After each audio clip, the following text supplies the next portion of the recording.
Hello and welcome, Greg here from Motor Match Crewe, once again sharing with you our latest stock. Today's the turn of this sporty looking Ford Fiesta city hatchback, available here in the popular ST-Line trim with the exterior painted and head turning red colour. From every angle, this model certainly benefits from sportier ST-Line looks, with key equipment highlights including the benefit of automatic projection headlights with LED daytime running lights, as well as multi-spoke grey alloy wheels to contrast the red colour. In the rear, stylishly designed lights will also be on offer with prominent Fiesta badging, and the boot space can easily swallow weekly shopping with the option of creating more space thanks to the 60/40 folding split seats. Inside the cabin, two-tone cloth upholstery with red piping will certainly stand out and even offers two ISOFIX shut anchor points, whilst the front of the cabin will also offer decorative door and dash inserts, as well as front speed stars are upgraded with side bolster supports for added comfort.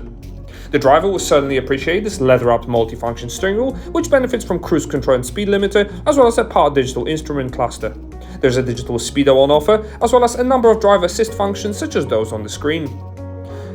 Additionally, the floating Ford Sync navigation system is an absolute joy to use and comes packed with the likes of AM, FM and DAB radio. Pairing your phone for Bluetooth is also incredibly easy, and to make sure you never get lost, built-in sat-nav is always on offer. However, you can always connect your mobile apps in the form of Apple CarPlay and Android Auto, and the speaker sound system is also adjustable, which will appeal to music fans amongst you. Helping you park are also rear parking sensors. Whatever the weather, easy to use air conditioning can be found, which benefits from quick clear windscreen, which will come in handy during the frosty mornings. Also, various other cup holders and areas are on offer.